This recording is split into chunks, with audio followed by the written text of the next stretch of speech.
대구 경북과 호남을 아우르는 신당이 가능할까요? 또 출신이 국힘인데 정의당과 한솥밥을 먹을 수 있을까요? 비법률적 방법을 언급하신 분은 또 신당이 가능할까요? 정치의 계절에 질문이 이어지고 있습니다. 오늘은 11월 10일인데요. 22대 국회의원 선거가 치러지는 내년 4월 10일까지 꼭 5개월이 남은 날입니다. 신년의 식탁 이번 주 이슈콕에서는 주제를 신당 이 키워드를 잡았습니다. 그리고 모처럼 진짜 식탁에서 합니다. 한겨레 신문 성한용 정치부 선임 기자님 모셨습니다. 안녕하세요. 안녕하세요. 네, 신당 가능성을 여쭈어 볼 때마다 참 쉽지 않다. 당 분리하는 거 어렵다. 굉장히 조심스럽게 봐야 한다. 라고 말씀을 한 걸로 제가 지금 기억해요. 뚜껑 열리기 전까지는 모르죠. 근데 이번 주 한 주간에 굉장히 많은 이 신당의 언급이 계속되고 있습니다. 그래서 지금 대략 가능한 어느 정도의 시나리오들이 좀 가능한지 좀 여의도 해제되고 있는 것들 총론격으로 한번 일단 좀 들어보겠습니다. 일단 여당에서는 이준석 전 대표가 뭐 신당 얘기를 자꾸 하고 있고요. 예. 그게 또 뭐 선언을 한 건 아니에요. 네. 그러니까 전제 조건이 있습니다. 12월까지 윤석열 대통령 하고 현 정권의 어떤 변화를 요구를 한 게 우선이고요. 예. 변화하지 않으면 내가 신당 창당해서 새로운 선택을 할 수도 있다. 네. 그러니까 일단은 앞에 촉구하는 데 무게가 가 있는 건 사실입니다. 그런데 항상 이준석 전 대표 주변에는 이제 정치부 기자들이 따라다니죠. 예. 그런데 뭐 윤석열 대통령이 변화 촉구하는 거는 별로 우리 기자들용으로 기사가 잘 안 되는 거예요. 예. 그거는 이제 안 된다고 치고 안 된다고 신당을 언제 만들 거냐, 당신은 어디 출마하느냐. 네. 변화한다면 내가 신당 창당 안 할 텐데 한다면 뭐 대구에 나가는 게 어떻겠다 이런 얘기를 하고 있는데 예. 이제 신문이나 디지털 공간에서 이제 그런 게 제목으로 뽑히죠. 이준석 전 대표가 대구에 출마한다더라. 네. 그래서 과장되게 보도되는 측면이 있어요. 그래서 좀 깎아서 보셔야 된다. 이 말씀을 꼭 드리고 싶고요. 여전히 성 기자님은 이렇게 조심해서 봐야 한다. 네. 또 지금 이제 야당 민주당 쪽에서는 이제 조국 전 장관이 뭐 어떤 정치를 안 할 것처럼 얘기를 하셨는데 뭐 이제 좀 다른 할 것 같은 얘기를 좀 하고 있습니다. 네. 약간 움직임도 있고요. 또 어제 문재인 전 대통령하고 가서 뜨거운 포옹을 하는 장면도 나타났고 그래서 이제 조국 전 장관이 뭐 신당을 만들지 않겠느냐 이런 관측이 좀 나오고 있는 것 같습니다. 선거를 앞두면 사실은 이합 집산이 이뤄져요. 대부분 다 공천을 둘러싼 자문과 나 공천 못 받았으니 나가서 나 뛸래. 뭐 무소속이든 신당이든 또 합종 연행이 벌어지는 건데 과거에 좀 어땠는지 잠깐 공부 한번 해볼까요? 예, 우리나라 총선 역사는 항상 뭐 정계 개편 역사죠. 그렇죠. 예. 새로운 당이 나타납니다. 좀 인상적인 게 1992년 그 정주영 현대 회장이 통일국민당을 만들었고요. 그래서 총선에서 교섭단체를 만들었습니다. 31석 무려. 꽤 커요. 네. 지역구 24석, 전국구, 그땐 전국구라고 했어요. 전국구 7석 이렇게 성공을 했고요. 그런데 이제 92년 12월 대통령 선거 끝나고 나서 김영삼 대통령이 그냥 못 두고 보는 거죠. 그래서 현대그룹을 막 세무조사를 하고 난리가 났습니다. 그래서 통일국민당 의원들이 이제 막 다 탈당을 해서 민자당으로 입당을 하는 그런 장면이 벌어졌죠. 그 다음에 좀 의미 있는 변화는 총선이 아니고 사실은 1995년 지방선거입니다. 민자당을 같이 하던 김영삼, 김종필 이 파트너십이 깨진 거죠. 그래서 김종필 총재가 나와서 자유민주연합, 자민련 이런 정당을 만들었고요. 1995년 지방선거에서 대전, 충남, 충북, 강원도까지 석권을 합니다. 그걸 기반으로 1996년 총선에서 대구 경북까지, 충청은 물론이고 대구 경북까지 의석을 상당히 확보해서 무려 50석을 차지하게 되는 거죠. 그래서 이 50석 의원을 가진 자민련의 힘으로 1997년 대선 때 DJP 연합에서 정권의 절반을 차지하는 그런 이제 기염을 토하게 됩니다. 그 이후에는 뚜렷한 그 제3당은 거의 없었다고 보시면 돼요. 이게 왜냐하면 20명이 넘어야 국회에서 교섭단체로 등록이 되고 제대로 된 정당 역할을 하는데요. 뭐 민주노동당 2004년에 10석밖에 못했고요. 또 2008년에 친박연대라고 친박근혜 네. 연대, 친박연대는 정당이 아예 있었는데 거기 14석까지밖에 못했습니다. 2016년에 안철수 국민의당이 호남에서의 돌풍을 바탕으로 교섭단체를 만드는 데까지 성공을 합니다. 예. 그 이후에는 아직까지 의미 있는 제3정당이 나오고 있지 못한 그런 상황이죠. 국민의힘부터 봐야 될 것 같은데 어쨌든 분위기는 일단 아까 말씀한 대로 전제, 변화의 약속을 전제했지만 어떤 12월이 되면은 안 될 경우는 만든다는 거잖아요. 말을 이렇게까지 했는데 윤석열 대통령이 변화가 없다 그러면 만들지 못하면 정치 그만둬야죠. 네. 이준석 전 대표도 벌써 10년이 넘은 정치인이거든요. 그래서 스스로가 자기한테 이렇게 좀 다짐을 하고 족쇄를 채우고 이런 측면이 있어요. 네. 그래서 더 이상 이제 물러서지 않겠다 이런 의지를 결연히 하는 거고요. 윤석열 대통령의 선택이 참 궁금합니다. 이게 대선 직전에도 사실 이준석 전 대표가 뭐 그 당시 전 대표가 아니고 대표였죠. 예. 윤석열 후보였고 그때 대표가 가출한 적이 있어요. 갑자기 사라졌습니다. 어디론가. 아, 그랬던가요? 예. 네. 국민의힘 의원총회를 열어서 이 대표 쫓아내자 이런 결의를 하려고 하는데 극적으로 이제 윤석열 후보하고 화해가 됐습니다. 그래서 그 의원총회 현장에 윤석열 후보가 나타나서 네. 둘이 아주 네. 뜨겁게 네. 끌어안는 장면이 이제 연출이 됐고요. 심지어 이준석 대표가 후보한테 어디 지하철역에 가서 이렇게 90도로 숙여서 절을 하라고 이런 걸 시켰습니다. 이벤트죠. 그걸 또 하더라고요. 참 윤석열 후보도 절박하니까 이제 그렇게까지 했기 때문에 이번에도 이제 총선 앞두고 이준석 신당이 나타나서 성공을 할지는 잘 모르겠습니다만 이준석 신당이 나타나면 국민의힘이 상당히 타격을 받는 거는 사실이죠. 네, 네. 그래서 이제 이걸 막기 위해서 윤석열 대통령이 이준석 전 대표를 저는 끌어안을 것 같기는 해요. 근데 여기서 이제 물밑에 이제 어느 정도 뭐 딜이 좀 진행이 되어야 될 겁니다. 그럼 당내에서 다시는 이준석 당신과 당신 계열 정치인들을 탄압하지 않겠다라든가 또 뭐 당신한테 뭐 일정 부분 지역이나 세대에 관한 뭐 지분 같은 걸 뭐 인정을 해주겠다. 이런 실질적인 거래도 좀 있어야 될 것 같고요. 물론 이제 정치인들이기 때문에 명분도 필요합니다. 이준석 대표가 가지고 있는 명분 같은 게 좀 있어요. 새로운 네, 세대에 네. 뭐 이런 여러 가지 뭐 능력주의 이런 것들 또 뭐 여성부 폐지 이런 것도 아직 폐지 안 되고 있지 않습니까? 이런 걸 이제 윤석열 대통령이 좀 받아주는 이런 명분 같은 걸로 해서 잘 거래가 성사가 되면 네. 총선 전에 다시 극적으로 좀 화해할 가능성도 있는 것 아닌가. 자, 그럼 우리 오늘은 화해 안 한다고 전제하고요.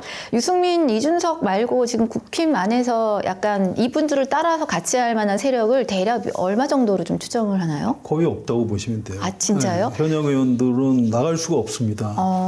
이게 왜 그러냐면요. 예. 지난 총선에서 국민의힘이 수도권에서 거의 몰라 그랬어요.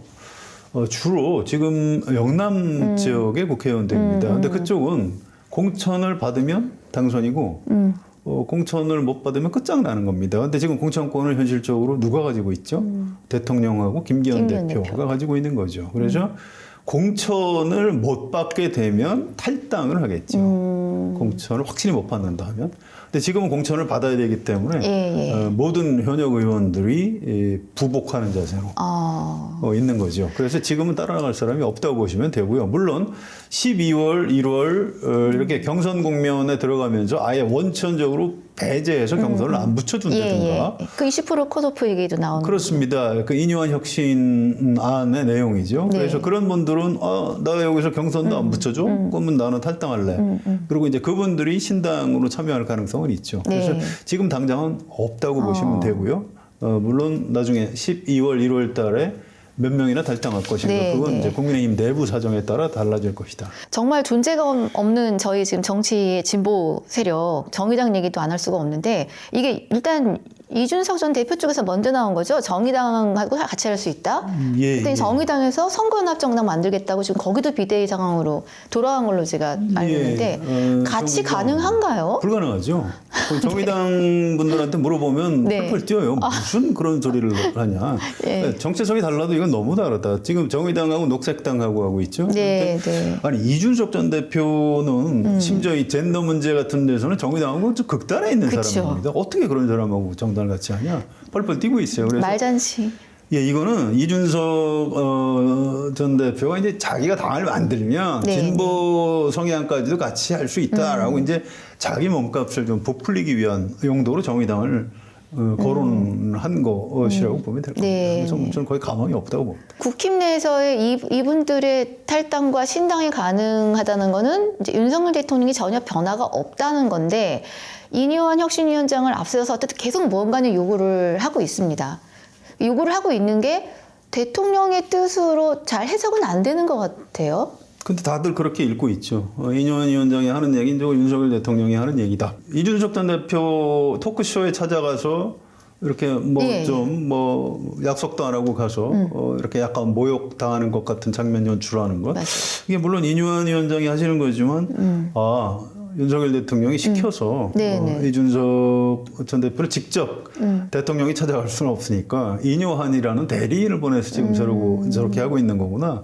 정치적으로 이제 그렇게 해석이 가능합니다. 근데 국힘 내부에서는 아직도 고민 중인 건가요? 대통령이 저렇게 그러면은 받으라고 하는 건데 아직은 이렇게 뭐 컷오프는커녕 예, 그러니까 당사자 보고 이제 이 세상 인구가 너무 많아서 그러니까 당신 좀 죽어주세요. 그럼 그 사람이 죽나요? 네. 안 죽죠. 정치인한테 불출마라는 얘기는 정치적으로 이제 목숨을 끊겠다는 얘기인데 그걸 받아들일 수 없고요. 또 지금이 11월이죠. 총선 아직 멀었습니다. 네. 그래서 누가 공천을 받느냐 못 받느냐 이 문제는 결국 내년 한 1월에 늦으면 한 2월까지도 넘어가서 나타날 현상이죠. 지금 이제 이뇨한 위원장은 일종의 그 캠페인을 하는 겁니다. 예, 강서구청장 선거를 계획으로 이제 여당이 위기에 처하니까 이 윤석열 정권과 국민의힘을 구하기 위해서 예. 이분이 계속 지금 하고 있는 게 언론에 노출이 되죠. 이 자체가 혁신위원회 위원장으로서 하는 활동입니다. 역할. 그렇습니다. 이거 혁신을 결과로 얘기한다? 그렇지 않습니다. 예, 언론에 나와서 이런저런 얘기를 함으로써 일반 국민들이 뭔가 윤석열 대통령하고 국민의힘이 달라지려고 하는구나. 최근 여론조사 보면 좀 오르고 있어요. 맞아요. 지지도가. 혁신 효과. 일단 효과부터 보고 실제로 그러면 뭐 중진이라든가 지도부가 불출마할 것이냐. 그 이제 내년 한 1월 가봐야 할 수 있는 거죠. 아무튼 이뇨한 혁신위원회가 약간 성공을 하고 있는 거고요. 하긴 뭐 매일 뭔가 어쨌든 언론에서 계속 다뤄주시고 또 매일 발표를 하시고 언론에서 안 다룰 수가 없죠. 네. 중진들 뭐 불출마라 수도권 험지 출마라 이런 거 혁신위원장이 얘기하는데 안 다룰 수는 없는 거고요. 그러면은 오히려 분란 없이 선거를 잘 치르고 싶은 여당의 계산법에 의하면 이준석 전 대표가 남아있게 하고 컷오프가 성공해서 정말 물갈이를 하고 싶은 분들한테 공천권을 안 줘서 이분들이 아예 나가거나 아니면 조용히 무마가 되는 이런 가능성도 있겠어요. 근데 쉽지는 않죠. 여당도 이제 혁신하고 통합을 동시에 해야 되는 거죠. 혁신은 물갈이를 해야 되는 거고요. 네. 또 통합은 이준석, 유승민 이런 사람들이 나가지 못하게 막아야 되는 거니까 그건 또 통합이라고 해야 되는 거죠. 어떻게 두 마리 토끼를 이 정치의 항상 최대 고민이 두 마리 토끼입니다. 민주당도 마찬가지예요. 네. 혁신과 통합을 동시에 해야 되는 네, 거고요. 네. 그걸 잘 조화롭게 하는 게 이제 정치의 일종의 예술이라고 할까요? 먼저 기술이라고 할까요? 이제 그런 거죠. 알겠습니다. 자, 지금 이제 국힘 쪽 동향을 좀 봤는데 이번에는 이제 민주당 안에도 또 당대표를 이렇게 싫어하는 분들도 계시고 여기에 이제 또 변수로 비법률적 방식을 언급한 분이 이제 드디어 예, 조국 전 장관 수면 위로 얘기가 뜨셨습니다. 예. 이거 오늘 완전히 그 다음 날인가 제가 알기로는 모든 신문사 헤드라인이 전부 출마 사실상 하겠다는 의지로 해석을 했는데 오늘 또 이 조국 전 장관께서 페이스북에다가 자신의 변을 좀 쓰셨어요. 어떻게 해석들이 좀 되고 있나요? 예. 지금도 해석 중이에요. 이게 명확하지가 않습니다. 네. 이건 좀 중요하니까 좀 읽어드리는 게 좋을 네, 것 네, 같아요. 네. 저는 민주당원은 아니지만 민주당이 민주진보 진영의 중심이자 본진이라고 생각한다. 총선에서 민주당을 필두로 필두, 맨 앞이라는 네. 뜻이죠. 민주진보 진영이 승리해서 네. 윤석열 검찰 독재 정권을 정치적 법적으로 심판해야 한다. 네. 이게 핵심이죠. 자, 여기에 출마한다는 얘기 있나요? 없지요. 없습니다. 예. 그래서 그러면 민주당의 승리를 위해서 도움이 된다면 출마를 할 수도 있고 혹시 또 불출마를 함으로써 민주당이 도움이 된다면 안 할 수도 있겠다 이런 얘기인지 민주당이 중심이자 본진이니까 아예 그리 입당을 해서 공천 신청을 하겠다는 얘기인지 지금 알 수가 없는 거죠. 아무튼 뭔가 이번 총선에서 역할을 하겠다고 또 나는 민주당을 방해하는 일은 없을 것이다 이런 얘기는 일단 던져놓고 실제로 당을 만들지 민주당이 입당을 할지 말지 이런 것들은 좀 여러 가지 가능성으로 열어두고 있는 그런 상황인 것 같습니다. 그럼 민주당이 화답해야 하나요? 아닙니다. 이건 화답할 문제는 아니고요. 네. 지금 이 문제는 선거제도하고 같이 보셔야 돼요. 네. 여야가 다 마찬가지인데 지금 선거법이 아직 여야 합의가 안 이루어졌습니다. 네. 이게 병립형이 될지 연동형이 될지. 그러니까 쉽게 말씀드려서 연동형이 되면 비례정당이 가능하거든요. 네, 지역구 네. 출마 안 하고 비례만 하면 훨씬 이득이니까요. 네네. 연동형이 만약에 유지가 된다면 조국 신당이 의석을 비례대표 여러 석 확보할 가능성이 높아지는 거고요. 네네. 아까 말씀드렸던 이준석 신당도 마찬가지입니다. 그런데 아주 옛날 그 병립형으로 돌아가 버리면 네. 뭐 별로 그렇게 그 비례 의석을 확보할 수 있는 가능성이 별로 없어요. 네네. 그래서 선거제도가 어떻게 합의가 되느냐에 따라서 이 제3신당의 그 입지라고 할까요? 그게 넓어질 수도 있고 좁아질 수도 있는 거죠. 그럼 지금 이 선거법에 관련돼서는 여야가 어느 정도까지 지금 아직 합의 안 됐고요. 예. 역시 막판에 가서 합의를 할 것 같은데 지금 여야 정당 입장에서는 제3정당 나타나는 거 별로 반갑지가 않거든요. 그래서 아주 옛날 병립형으로 퇴행을 하지 않을까 이렇게 이제 관측은 되는데 네, 네. 민주당에서 아무도 이제 그렇다고 말은 못 하고 있고요. 아직도 민주당의 그 당론은 연동형을 유지하는 겁니다. 그래서 네, 네. 끝까지 버텨보겠다고 하고요. 이탄희 의원 같은 분은 지금 내 정치적인 그쵸. 생명까지 걸겠다 이렇게 하고 있어요. 그래서 현실적으로 연동형을 유지하기가 좀 쉽지는 않은 것이 현실입니다. 근데 사실은 완전히 강력한 양당인 거잖아요. 예, 그렇습니다. 네, 강력한 예. 양당이고, 강력한 양당제고요. 뭐 이들을 견제할 진보의 당도 역할을 지금 목소리도 못 내고 있고, 뭐 이런 상황이면은 신당이 만들어져도 또 다시 그들의 결국은 만들어지고 다시 또 들어가는. 예, 굉장히 어려운 구조입니다. 선거법이 그렇게 선거제도가 돼 있는 측면도 있고요. 또 한 가지 어떤 정치 환경, 네. 생태계의 변화가 좀 있어요. 이건 우리나라뿐만 그런 건 아니고요. 네, 네. 정치 양극화가 점점 심해지고 있습니다. 네. 미국에 과거에 한 20, 30년 전까지만 해도 뭐 남녀가 연애를 하는데 나는 공화당이야. 아니 나는 민주당이야. 그래? 좀 다르네. 아니 그래도 우린 사랑하니까 괜찮아. 이렇게 연애를 했다고 그래요. 결혼도 하고. 지금은 자기 자식들이 이 공화당 지지자의 자식하고 사귀는 것조차를 민주당 당원이 반대한다고 하고요. 그 반대도 마찬가지입니다. 또 유럽도 마찬가지예요. 예, 이 어떤 상대방에 대한 그 극단적인 반감과 혐오를 우리 편 지지의 명분으로 삼아서 정치를 하는 이게 이제 확증 편향 때문에 생기는 현상인데요. 우리나라도 네. 마찬가지입니다. 네. 지난 대선 생각해 보세요. 이재명 대표를 찍은 분들이 꼭 이재명 대표를 지지해서만 찍었을까요? 윤석열 같은 사람이 절대로 대통령이 되면 안 된다 생각해서 찍은 거고요. 반대도 마찬가지입니다. 네. 윤석열이 누군지도 모르고 찍은 분들 많아요. 네. 왜? 문재인 정권과 이재명이 너무 싫어서. 때문에. 그래서 이런 식의 이제 정치 양극화가 진행이 되면서 이 제3신당 다당제의 어떤 영역이 점점 줄어드는 좀 안타까운 현실이에요. 이게 정치학자들이나 저처럼 언론계에 있는 사람들이 이제 굉장히 큰 숙제인데 이걸 이제 제도를 좀 변경을 해서 다당제가 좀 쉽게 만들어질 수 있게 뭐 교섭단체를 20석에서 한 10석으로 낮추는 방안, 또 선거제도를 뭐 중대선거구제로 바꾸는 방안, 또 비례의석을 늘려서 좀 골고루 나눠 먹는 방안, 여러 가지 궁리 중인데 현실적으로 그 선거제도에 대해서 의사결정을 하고 있는 건 또 양당의 의원들입니다. 또 이분들이 방해를 하고 있는 그렇죠. 자기들 밥그릇.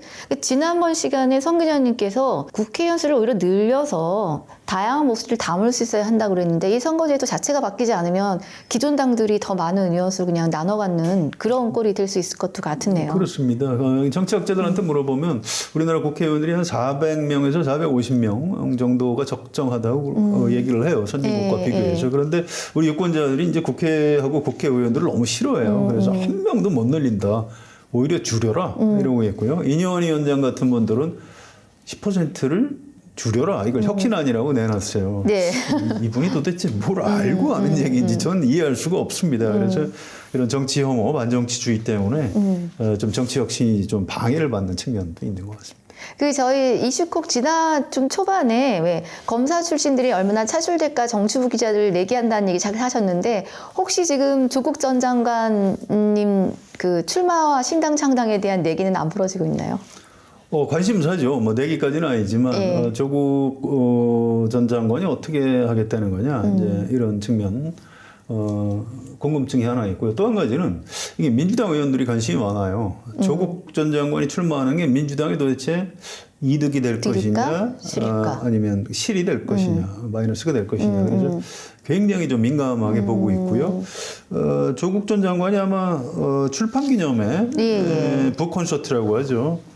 같은 말인데 영어로 하면 북콘서트가 되네요. 광주에서 12월 4일로 예고되어 있는데 이게 이제 광주가 지금 민주당의 굉장히 좀 중요한 지역이죠. 그래서 거기서 이제 조국 전 장관이 뭔가 방향을 좀 명확하게 제시하지 않을까 이렇게 보고 있는데요. 뭐 조국 또 이제 국민의힘 쪽에서는 이준석 이 이름을 계속 듣게 될 가능성이 높은 것 같습니다. 시청자 여러분, 조국 전 장관님 12월 6일 날 메디치 미디어 유튜브에 나오십니다. 메디치 미디어에서 가불선진국 책 쓰신 저희 저자시거든요. 그래서 저희가 사실은 가불선진국 안에 담긴 내용이 반성과 더불어 우리가 어디로 가야 진짜 선진국인가에 대한 약간 대안이 섞여 있는 내용이 있어요. 그래서 저희가 좀 졸랐습니다. 그랬더니 6일날 출연하신다고 하셔서 제가 4일날 광주도 가서 한번 들어볼 생각이고 그 들은 이야기를 조금 더 6일날 한번 풀어달라는 주문을 하지 않을까 합니다. 조국 전 장관님 관련해서 한마디만 좀 더 붙이고 싶은데요. 이분에 대해서 뭐 찬성할 수도 있고 비판하실 수도 있습니다. 진보적 성향 또는 민주적 성향의 유권자들이 이제 조국 사태 때 많이 싸웠어요. 친구들끼리도 많이 갈렸는데 이게 이분을 뭐 찬성하든 반대하든 관계없는데 이분이 왜 이렇게까지 심하게 당해야 되는지 에 대해서는 이 당사자 얘기를 좀 들어볼 필요가 있어요. 물론 최종 유무죄 판단은 이제 법원에서 나올 것 같은데요.